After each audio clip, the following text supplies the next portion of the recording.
Segundo aos Coríntios 4, versículo 8. Todos encontraram? Podem dizer amém?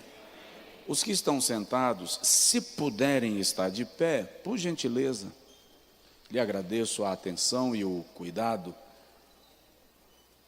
Em tudo somos atribulados, mas não angustiados, perplexos, mas não desanimados, perseguidos, mas não desamparados, abatidos, mas não destruídos, trazendo sempre por toda a parte a mortificação do Senhor Jesus no corpo, para que a vida de Jesus se manifeste também no nosso corpo. E assim nós que vivemos, estamos sempre entregues à morte por amor de Jesus, para que a vida de Jesus se manifeste também na nossa carne mortal. De maneira que em nós opera a morte, mas em vós a vida. E temos, portanto, o mesmo espírito de fé, como está escrito: crie, por isso falei. Nós cremos também, por isso também falamos. Diga amém. Diga comigo: eu creio. Por isso eu falo. Agora diga assim: Senhor, fala comigo. Tira as cinzas, acende a brasa no meu espírito. Amém. Pode sentar, querido, em nome de Jesus. Eu estou desde o mês de janeiro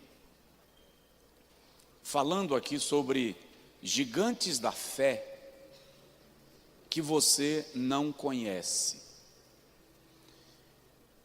E nós garimpamos alguns nomes desconhecidos do texto bíblico para falar das suas atitudes e posturas de fé. Vocês estão me ouvindo bem? Faz assim? Lá atrás. Suas atitudes e posturas de fé que lhes caracterizam como gigantes e que lhes tornam dignos de imitação. Eu falei sobre Jabez, falei sobre Rispa, falei sobre Emã, falei sobre a menina cativa na casa de Naamã, falei sobre, quem mais? Do Antigo Testamento? Aquisa. Foram 6 personagens do Antigo Testamento. Purá, o amigo de Gideão. Do Novo Testamento eu falei sobre Malco, falei sobre Epafrodito, falei sobre Rufo, falei sobre Lídia, sobre Febe e sobre Antipas, a quem Jesus chama de a minha fiel testemunha. Deveria encerrar na terça-feira passada essa série de mensagens e eu estava orando pedindo a Deus um personagem para ministrar sobre, e o Espírito Santo me trouxe ao coração que o gigante da fé que eu deveria falar na terça-feira passada está na minha frente. Você. E eu preguei aqui sobre um gigante que você não percebe. Você vence tantas lutas e às vezes não se toca de quantas batalhas você tem vencido.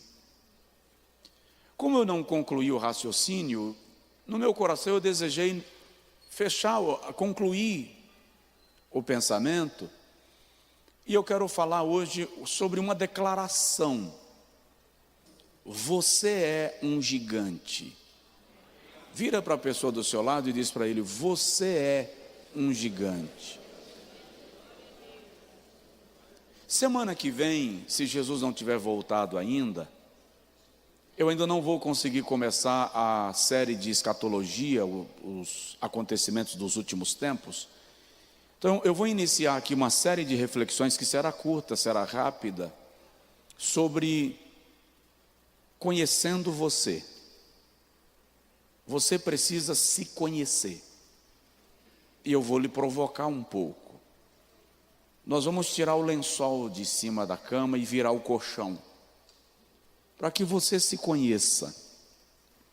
Mas eu preciso te lembrar que você tem que parar de se destruir, de autodestruição.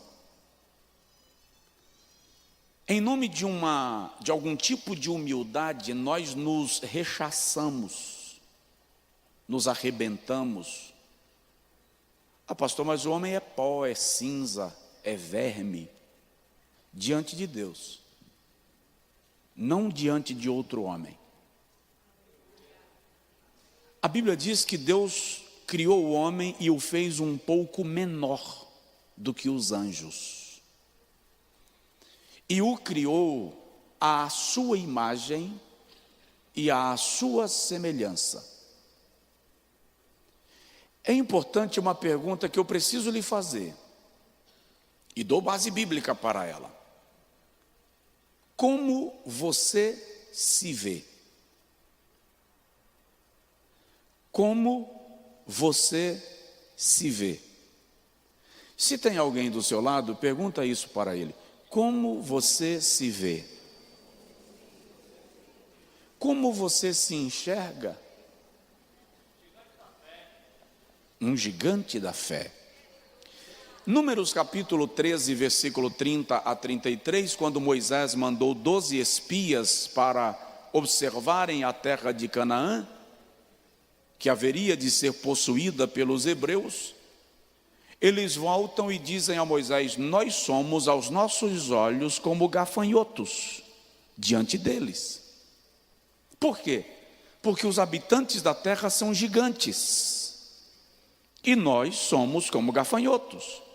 É interessante que os habitantes da terra são gigantes, mas não são os gigantes que olham para eles como gafanhotos. São eles que se enxergam como gafanhotos. Lá na frente, João Batista dá uma lição para nós. Qual lição? A Bíblia Sagrada diz que João Batista se alimentava de mel silvestre e gafanhoto. Eu já vi um pregador falar que o gafanhoto que João Batista se alimentava era uma frutinha do deserto. Não, não é verdade. Era gafanhoto mesmo. E os grandes chefes das cozinhas europeias, por exemplo, dizem que um gafanhoto frito, claro que tem um gafanhoto específico, tá? Mas o gafanhoto frito tem o mesmo sabor de um camarão frito.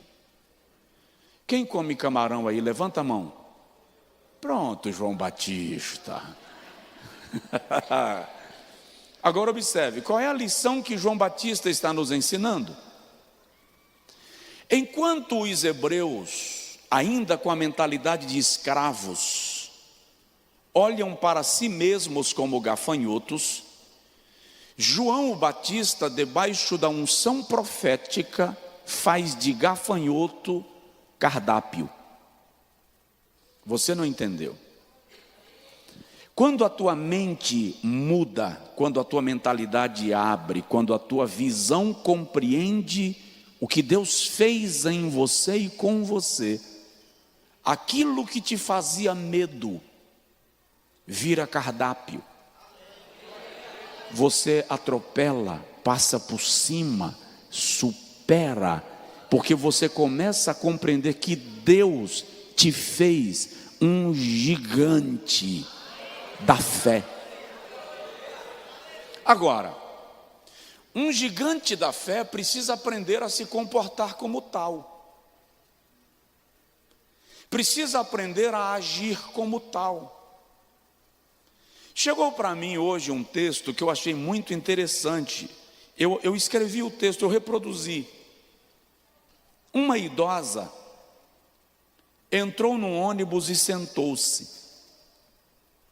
Na próxima parada, uma jovem forte e mal-humorada entrou e assentou-se abruptamente ao lado dela, batendo nela com todas as suas sacolas. A idosa permaneceu calada e não deu nenhuma demonstração de irritação. A jovem corpulenta, estranhando o silêncio da senhora, perguntou: por que a senhora não reclamou quando eu lhe atropelei com as minhas sacolas? E a idosa serenamente respondeu: não é preciso ser rude ou discutir sobre coisas insignificantes, porque a nossa jornada juntas é muito curta.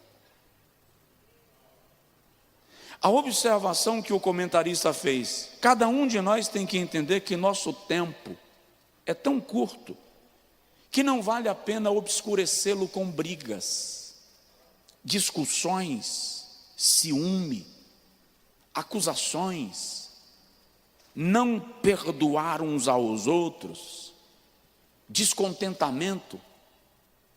Tudo isto é perda de tempo e de energia. E a observação continua: alguém partiu o seu coração? Fique calmo, a jornada é curta. Alguém te traiu, te intimidou, te humilhou? Fica calmo, desculpa, a jornada é curta. Alguém te insultou sem motivo? Fique calmo, fale com seu vizinho, fique calmo. Ignore, a jornada é curta. Quaisquer que sejam os problemas que alguém nos traz, lembremos-nos que a nossa jornada juntos é muito curta. E o detalhe: ninguém sabe a duração da viagem. Ninguém sabe quando será a sua parada. Nossa jornada juntos é muito curta.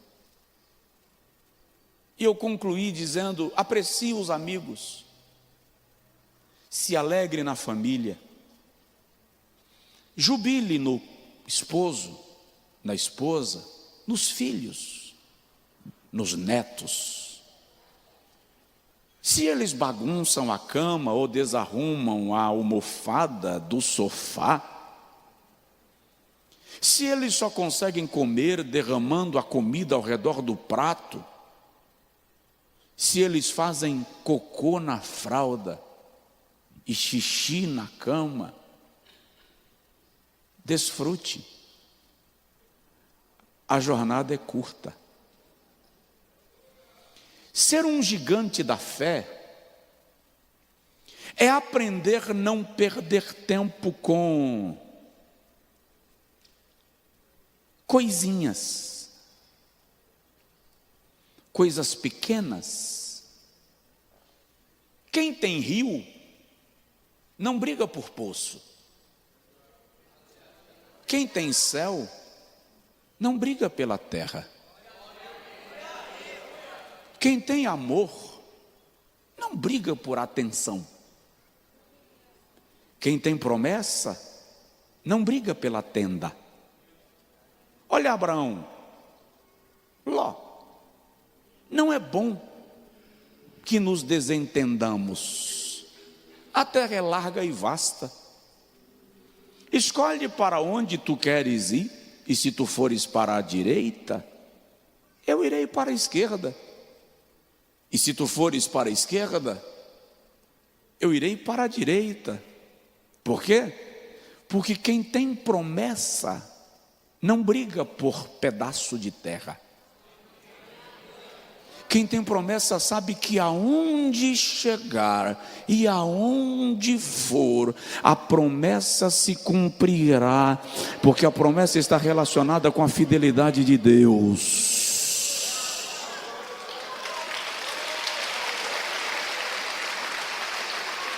Aleluia! Isso te faz um gigante da fé. Muitas vezes nós, gigantes da fé, nos fazemos nanicos. Somos diminuídos por nós mesmos, porque não aprendemos a selecionar as guerras que definem territórios. Algumas simplesmente não representam nada. É só uma questão de birra, razão. Aquilo que eu chamo de minha honra. E muitas vezes é a briga do gigante com a hiena que vai manchar a honra, e não a hiena rangindo no deserto. Presta atenção, você está no deserto, mas não mora lá. A hiena mora, você está passando. A hiena vai continuar no deserto. Seu destino é Canaã, terra que mana leite e mel. Deu para entender aí? Dá para acordar para a vida?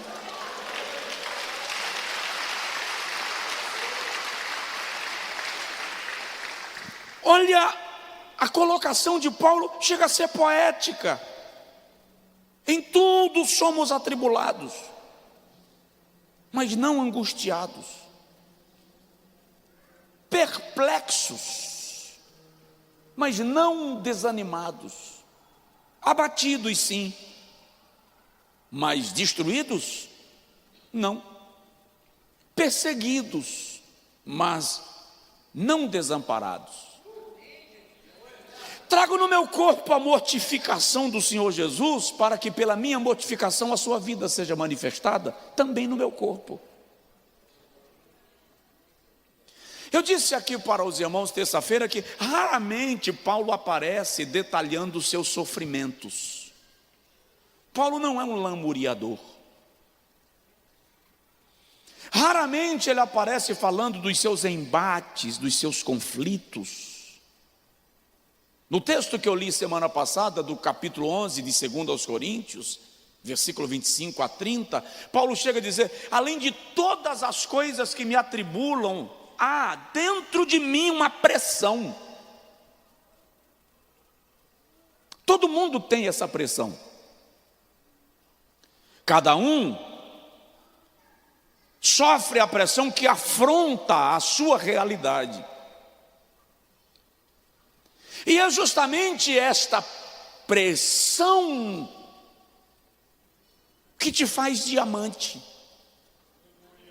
Sabe, eu já disse aqui, os estudiosos dizem que os elementos químicos que compõem um diamante de $1 milhão são os mesmos elementos que formam um carvão grafite de R$1,50. Qual é a diferença do carvão que vira diamante de 1 milhão para o carvão que se torna grafite de R$1? A diferença é que o diamante, ou o carvão que virou diamante, sofreu uma pressão 65.300 vezes maior do que o carvão que virou ponta de lápis. As pressões não são para te quebrar, pelo contrário, as pressões servem para te tornar inquebrável. As pressões servem para aumentar o teu valor, e só alguém com a mentalidade de um gigante da fé compreende isto. Paulo está escrevendo para os coríntios de maneira insistente sobre o preço que ele paga para que a igreja permaneça viva. É tanto que ele diz assim, olha, versículo de número, eu encontro: em nós opera a morte, e assim nós que vivemos, estamos sempre entregues à morte por amor de Jesus, para que a vida de Jesus se manifeste também na nossa carne mortal. Versículo 12: de maneira que em nós opera a morte, porém em vós a vida. Paulo está dizendo assim: eu morro todo dia, para que vocês vivam cada dia. É o preço que ele está pagando para que os seus filhos na fé tenham vida. Vida em Cristo, manifeste a vida de Cristo. Então eu vou perguntar para você: como você se descreve? Como você descreve a sua própria história de vida? Vou falar de algumas coisitas só para relembrar, só para refrescar a sua memória. Você teve problemas hoje durante o dia? Alguém aqui não teve nenhum problema hoje? Foi assim, pastor? Maré mansa. Levanta a mão. Olha, tem uns dois aí que não tiveram problemas hoje. Não significa que não tiveram ontem. Nós estamos falando de hoje. Não precisa a vida ter problema todo dia também, tá? Você teve problemas. Seu dia não foi bom. Mas você veio para cá agora à noite e cantou. E celebrou. E adorou. Você foi demitido. Nem sabe ainda como será o seu futuro profissional. Mas de algum modo você tem certeza que vai ficar tudo bem. Seu marido lhe abusou hoje. Porque homem tem dia que tira o dia para ser o dia. Mas a senhora veio para o culto e já cantou: porque ele vive. Sua mulher, irmão, sua mulher hoje acordou e disse assim: eu vou importunar. E tem dia que ela consegue, irmão. Tem dia que é melhor você sentar e dizer assim: fala que o teu servo ouve. É porque se você virar as costas, ela vai falando atrás. Se você não deixar ela falar de dia, quando você estiver dormindo, ela vai estender a perna assim, procurando, e vai dar um chute, para ver se você está acordado. Aí quando você fizer assim: que foi, mulher? Ela diz assim: eu estava pensando. Começou a pregação.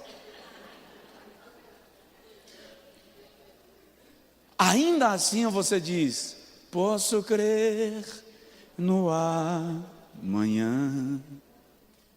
Você lida com enfermidades sua não, em seu corpo, sua esposa, seu marido, um filho.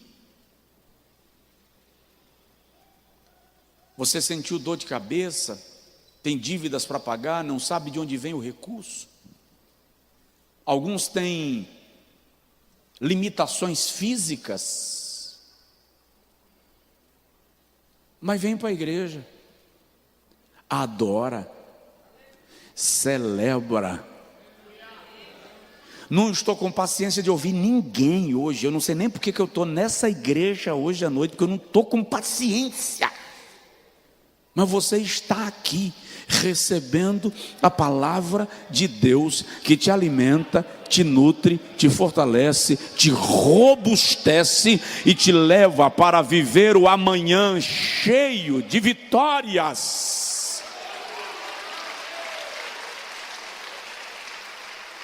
É disso que eu estou falando. Você é um gigante na fé.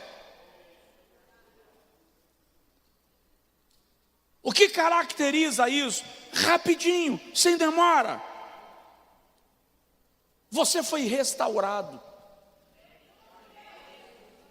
Você está vivendo um processo de restauração.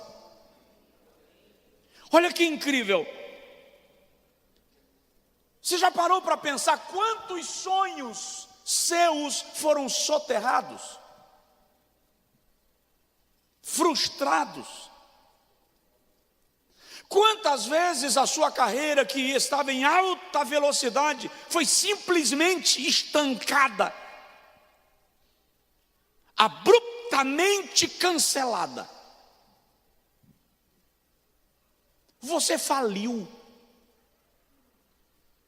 Não encontrou dinheiro nem para pagar a conta de luz. Seu casamento acabou. Marido acordou com o cérebro virado e disse: fui. A mulher acordou transtornada e disse: nem pintado de ouro. E foi. A pessoa em quem você mais confiou te golpeou. Você ficou estilhaçado, fragmentado. O salmista diz no Salmo de número 31: olham para mim e me tratam como um morto e sepultado. Aí ele diz: sou como um vaso quebrado. O que a gente faz com um vaso quebrado? Pega os cacos, joga no lixo, não serve mais. Lembra de Malco? Teve a orelha cortada. Dentro do contexto de Malco, aquilo significava ministério cancelado, sem chance. Mas aquele que dá ministérios também coloca a orelha no lugar, também restaura, também conserta. Aquele que chama morto para fora depois de 4 dias sabe restaurar você. Aquele que trata a tua vergonha sem te fazer vergonha, como fez com Pedro, conhece você. Aquele que pega cacos do vaso que se quebrou e refaz, é o homem que tem paciência para pegar o que sobrou de você e fazer de novo. Emmanuel, Salmo de número 84 diz: olham para mim e declaram a minha morte, mas eu te louvarei. Mas como assim? Estão declarando a morte do camarada, mas ele está te louvando. O que Emmanuel está dizendo é: ainda que morto, caído, ferido, sangrando, eu estou te louvando.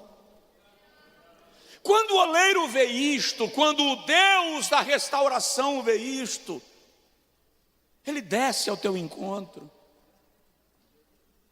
e começa a catar os cacos. Ei, essa demora que você acha que está, mas está demorando muito, pastor. Fica tranquilo, é porque o oleiro está catando todos os cacos, ele não vai deixar nenhum pedaço debaixo da mesa. Quando ele reunir todos os cacos, ele começa o processo de restauração. Gigante da fé não é quem nunca se sentiu quebrado. é aquele que já se sentiu restaurado, ou está em processo de restauração. No vale de ossos secos, Ezequiel vê uma coisa terrorosa. Ezequiel 37, aquilo é um filme de terror. O Senhor me levou para caminhar sobre um vale de ossos secos, ossada humana enchendo um vale. E Deus é tão cuidadoso que diz a Ezequiel: caminha ao redor deles. Por que ao redor? Porque se caminhar dentro, você vai pisar e vai quebrar. É osso velho, seco. Mas eu não quero que quebre, porque eu tenho interesse em reconstruir e montar tudo de novo. Eu estou te dizendo que ainda que você esteja na sepultura espiritual, destruído emocionalmente, sua mente não consegue reagir à angústia, à depressão, à frustração, ao pânico, ao terror. Jeová está declarando que o vento do Espírito Santo já está soprando no vale, e ele vai restaurar a sua vida, restaurar a sua sorte. E eu profetizo sobre a sua vida novo dia, nova chance, nova oportunidade, novo tempo, novo nível. Deus vai te restaurar.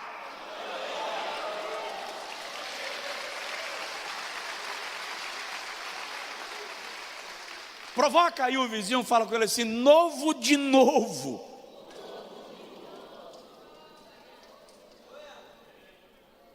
Isto faz de você um gigante na fé. Segundo, o que faz de você um gigante na fé? Sua lealdade e sua disposição de servir. Eu vou usar um termo que eu usei aqui quando eu preguei sobre Epafrodito. Parabolani. Parabolani. Olha para a pessoa do seu lado e fala com ele assim: você é um parabolani? Pastor, isso não é um palavrão? Presta atenção. Nos dias primitivos, havia um grupo de jogadores que eram chamados de parabolanes. Eram aqueles que no jogo tinham o hábito de jogar tudo, para que o resultado fosse tudo ou nada. Eram aqueles que não tinham medo de arriscar, mesmo quando as chances eram remotas. Esse termo passou a ser usado nos dias da igreja primitiva para se referir a aqueles irmãos que tinham o ministério de visitar enfermos e presos em situações graves. Aquele enfermo que ninguém queria ir porque entendia-se que era uma doença contagiosa. Aquele preso que ninguém queria nem fazer conexão da sua imagem com a dele, porque o cara era tinha uma imagem tão ruim que ninguém queria fazer correlação da sua imagem com o tal. Haviam irmãos que cuidavam dessas pessoas, eram os parabolanes. Eles estavam dispostos a arriscar a sua vida pelo cuidado que tinha com o outro. Quando Paulo fala de Epafrodito, ele usa uma expressão que aponta para esta palavra, parabolane. Ele diz: Epafrodito quase morreu, chegou a oferecer a sua vida à morte. Filipenses 2:30, por causa da minha vida. E ele diz aos irmãos de Filipos: ele não apenas trouxe a vossa oferta, como ele ofereceu-se como oferta por mim. Um parabolane, alguém leal e amigo, a ponto de ir às últimas consequências para ajudar o amigo enfermo ou preso. Um parabolane jamais passaria na estrada, veria o amigo ferido e deixaria lá. Um parabolane jamais vai encontrar um companheiro que foi golpeado na viagem, traspassado na guerra e deixá-lo morrer sozinho. Lembro agora de um pelotão que estava em guerra e 2 soldados fizeram um pacto: se um de nós for ferido no campo de batalha e o outro estiver bem, aquele que estiver bem não deixará o ferido em campo. Aliança feita. Final do dia, depois da batalha do dia, quando o comandante vai passar ou repassar a tropa para ver quem faltava, um daqueles amigos não voltou para a base. E o amigo que fez com ele um trato disse: comandante, eu preciso voltar ao campo em busca do meu amigo. E o comandante disse: você não pode, ele foi ferido, provavelmente está morto, é noite, você não irá. E enquanto o comandante falava, ele sumiu na escuridão. E depois de algumas horas, ele chega de volta à base, trazendo o seu amigo morto sobre os ombros. E o comandante está esbravejando e diz: vou te levar para a corte marcial, porque você quebrou uma ordem minha, colocou os seus companheiros em risco, e para quê? Ele está morto. E o soldado disse: é, comandante, ele está morto. Mas quando eu pulei na vala onde ele estava, ele olhou para mim e disse: eu sabia que você viria. Esta frase define um parabolane, um amigo leal, que apesar da batalha, e ainda que o companheiro esteja ferido, eu vou trazê-lo de volta. Quantas pessoas se desviaram e a gente nunca perguntou por que elas sumiram da igreja? Quantos amigos te deixaram e você diz: azar o deles que perdeu a minha amizade? Um gigante da fé não deixa um amigo no caminho só porque foi ferido. Será que o Espírito Santo não trouxe à tua memória agora o nome de alguém para quem você deve telefonar ainda hoje à noite e dizer: onde você está? Vou perguntar: quantas pessoas lembraram de alguém agora e você sabe que o Espírito Santo provocou a sua memória? Levanta assim a mão discretamente. Não precisa ser todo mundo. Viu? Alguns. Faz isso. Às vezes só precisa de uma palavra tua. Muitas vezes um alô quebra um laço, anula uma sentença, destrói um laço armado. Um gigante na fé está disposto a servir. Um gigante na fé está disposto a dar a mão, está disposto a carregar aquele que não aguenta andar sozinho. Tem alguém aí na igreja? Está tudo bem? Paro? O que te caracteriza como um gigante na fé? Você foi restaurado. Vou repetir porque só um foi restaurado. Você foi restaurado. Agora, se tem alguém do seu lado, pergunta para ele assim: você sabe por que Deus te restaurou? Ou você acha que Deus te restaurou para você ser manequim de vitrine?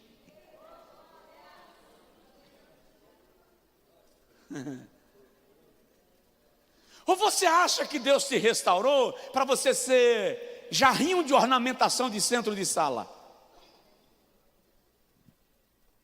Olha para cá. Deus te restaurou para que você seja instrumento da restauração de alguém. Deus te restaurou porque te viu útil para o seu propósito. Porque Ele quer, através de você, alcançar outras pessoas por meio do teu serviço, da tua lealdade, da tua disposição de ajudar. Você saiu da fossa e está com nojo de quem está lá? Coloca a mão e socorre alguém. Salva alguém. Tira alguém da armadilha e do laço que caiu. Aleluia! O Senhor dos exércitos te chamou, te restaurou para um propósito. E eu tenho que lhe dizer isso: cumpra o propósito para o qual Deus te levantou.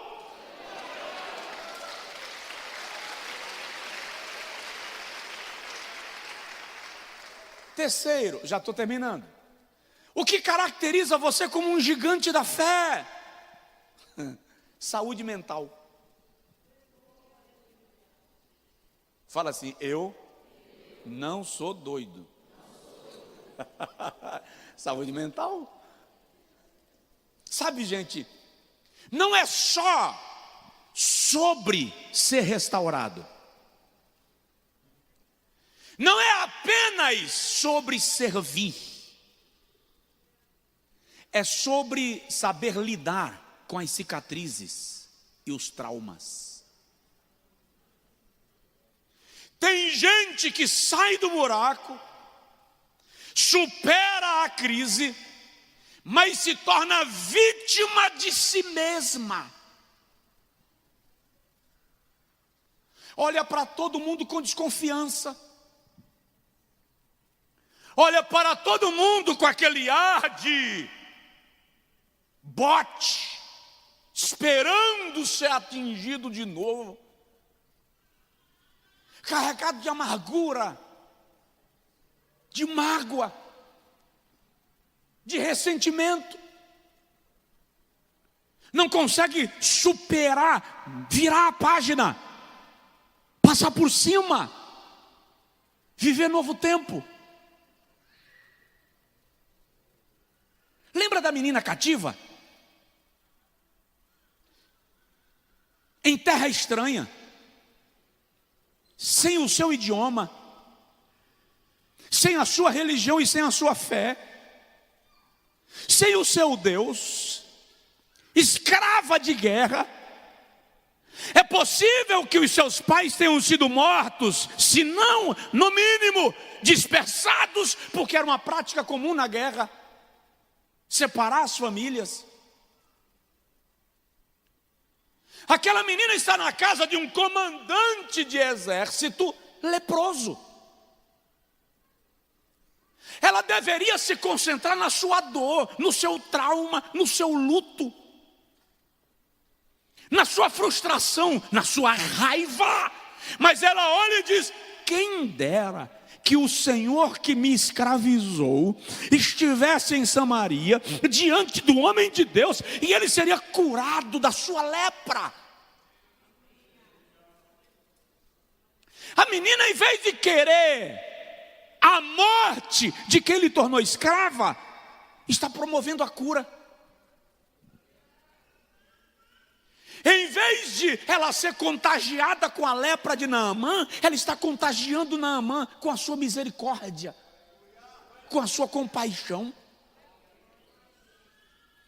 E uma lição que ela nos ensina: vocês me afastam da minha família, me afastam da minha nação, me afastam da minha língua, me afastam da minha religião, mas não me afastam do meu Deus.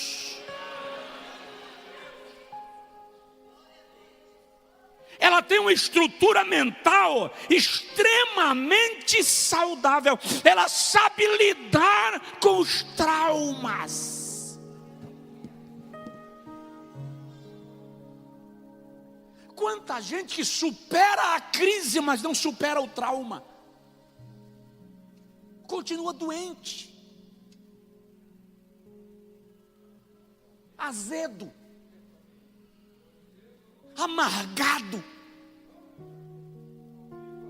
intragável. E não é culpa sua, eu não estou te culpando.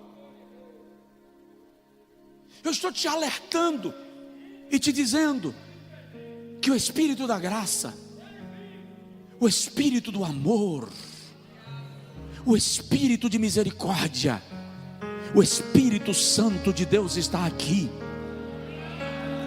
E Ele quer tocar a tua alma, fechar os teus sangramentos, curar as tuas feridas. Por isso que Jeremias diz: cura-me, Senhor, e serei curado, salva-me e serei salvo. Davi diz: tira a minha alma da prisão. Eu declaro nesta noite, em nome de Jesus e pelo poder da palavra, seja livre, seja curado, seja curada.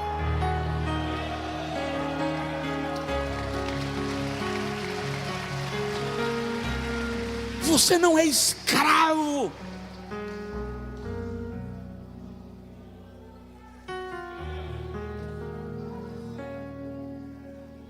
Levante-se pela fé.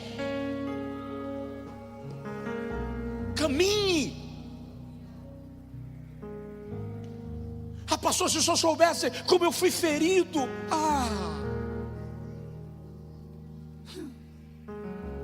Se tu soubesses. Não fica no buraco. Você está vivo, sai do caixão. Pastor, me jogaram na sepultura. Jogaram, mas jogaram você vivo. Sai de lá. Esses dias eu estava lendo de um costume antigo, que quando enterravam naquela nação, o indivíduo deixava uma cordinha dentro da sepultura e um sino do lado de fora, porque se porventura não fosse morte e ele acordasse, ele puxava a cordinha e alguém tinha que estar lá no cemitério observando se algum sino ia tocar. Eu não sei se eu ia lá ver o sino, irmão, não sei não. Eu só acho que eu ia ficar meio... Imagina esse sino tocando aí de madrugada. Mas presta atenção, te enterraram como morto, mas você não morreu. Puxa a cordinha, toca o sino, profetiza aí para o seu vizinho e diz para ele: você está vivo, viva, você não morreu, Jesus não deixou. Recebe essa palavra. Você que está em casa, recebe essa palavra. Você está vivo, viva. Se levante.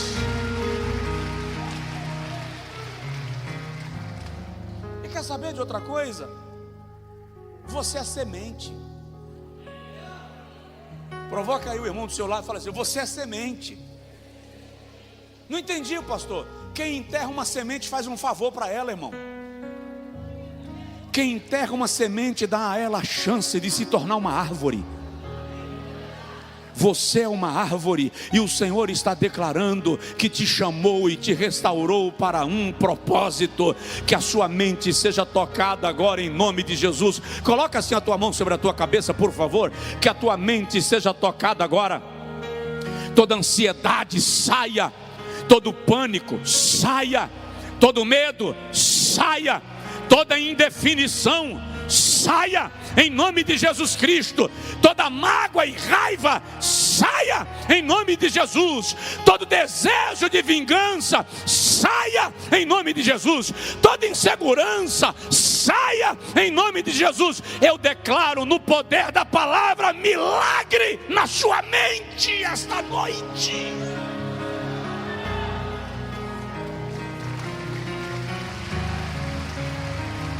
nome de Jesus, eu tenho que parar.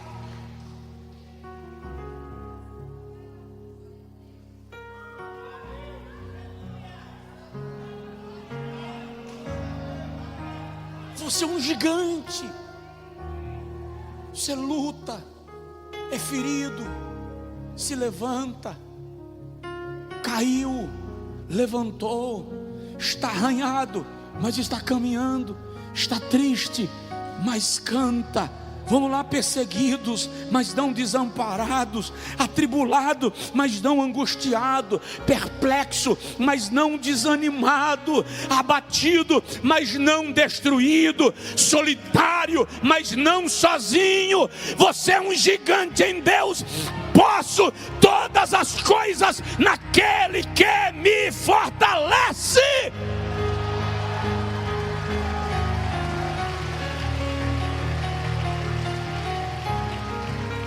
Diga isso comigo: posso todas as coisas naquele que me fortalece. Repete: posso todas as coisas naquele que me fortalece. Só mais uma vez: posso todas as coisas naquele que me fortalece.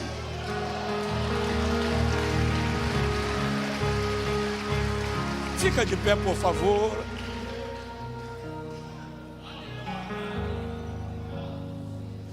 Não significa que não tem dia que você não se sinta fraco.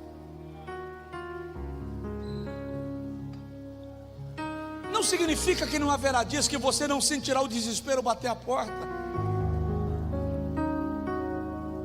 Mas significa que você vai reagir como um gigante na fé. O que Paulo diz aos Coríntios no texto que nós lemos: e temos, portanto, o mesmo espírito de fé. Como está escrito: cri, por isso falei. Nós também cremos, por isso também falamos. Seu marido amanheceu murmurando, irmã, desanimado, falando que não vai conseguir. A senhora creia e fale: filho, vai dar certo. Meu amor, vai dar certo. Meu bem, Deus prometeu. Queridão, Jesus já disse. Meu tempero verde, o Senhor falou. Eu não sei como é que você chama o seu marido, se é tempero verde, se é de alface, orquídea da Amazônia, não sei. Mas declare: crie, por isso falei. Não desanime sua esposa, ela amanheceu para baixo, carregada de ansiedade. Não piore a situação. Ela está vivendo a fase, o dia sombrio, o dia cinzento. Você é marido, creia e fale. Tenha fé, Deus é conosco. Tenha paciência, Deus vai ajudar.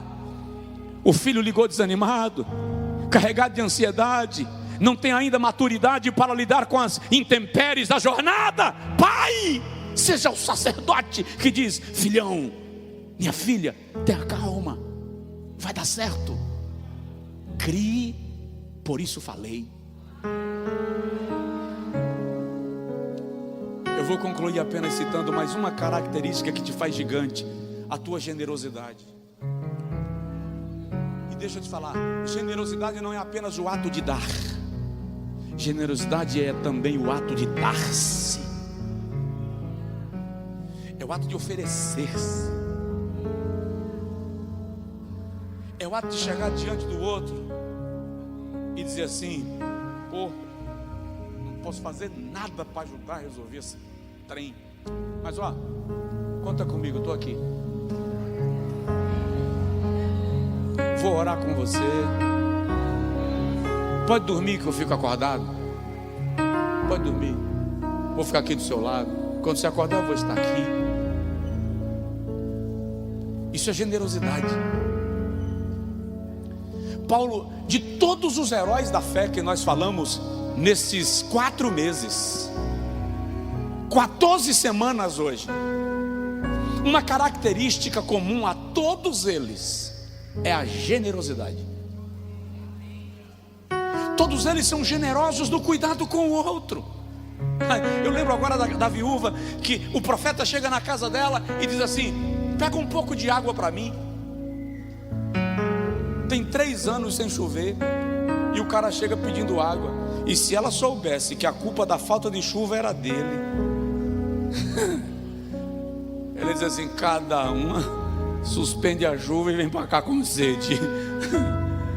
Quando ela levanta para pegar água, ele diz assim: faz um bolo para mim. Ela diz: ah, meu senhor, dá não, só tem um resto de farinha na panela, um pouco de azeite na botija. Eu estou catando os últimos gravetos para fazer o último bolo para mim e para meu filho, a fim de que nós comamos hoje e morramos amanhã. Ó o profeta. Desculpa, eu vou ser bem, eu vou usar gíria agora, tá? Ó que onda. Ó que onda. Faz um bolo primeiro para mim. Lá vai outra. Pô, meu, eu acabei de te dizer que eu estou fazendo o último bolo para eu comer hoje e morrer amanhã, e você quer que eu faça um para você? Você veio de onde? Você está em outro planeta? Não, a mulher não reage assim. Ela levanta e vai lá, pega o resto da farinha na panela, o resto de azeite na botija, faz o bolo e traz para o profeta. Irmão, eu sou pai, eu sei o que é menino com fome. Eu imagino o filho daquela mulher olhando para o profeta comendo o bolo e dizendo assim: lá se foi meu bolo. Quando o profeta termina de comer, ele olha para a mulher e diz: vai, faz um bolo para ti e para o teu filho. Não, o senhor não entendeu. Ela não sabe que ele é profeta. O senhor não entendeu. Eu usei a última farinha da panela, o último azeite da botija. Ele diz assim: assim diz o Senhor, a farinha da panela não acabará, e o azeite da botija não secará, até que venha chuva sobre a terra. Para alguém esta palavra, para alguém esta palavra: descansa.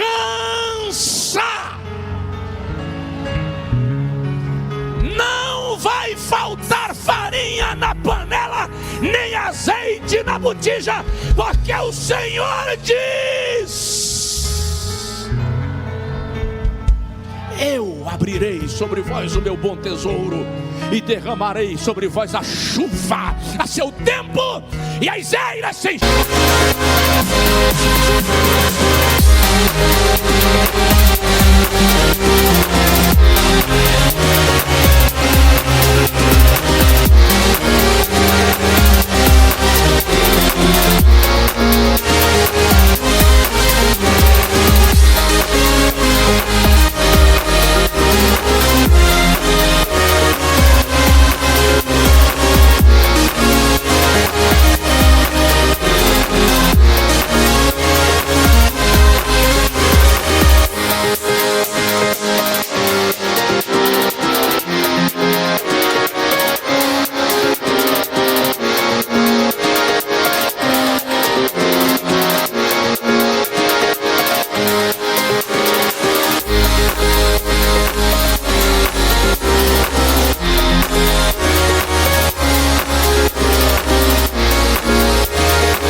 e os lagares transbordarão de mosto e de azeite.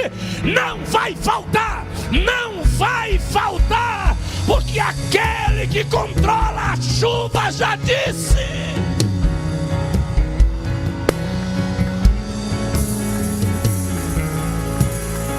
Dê glória a Deus, dê glória a Deus, dê glória a Deus, dê glória a Deus. Fale em línguas, pule, vibre, dance, não vai faltar.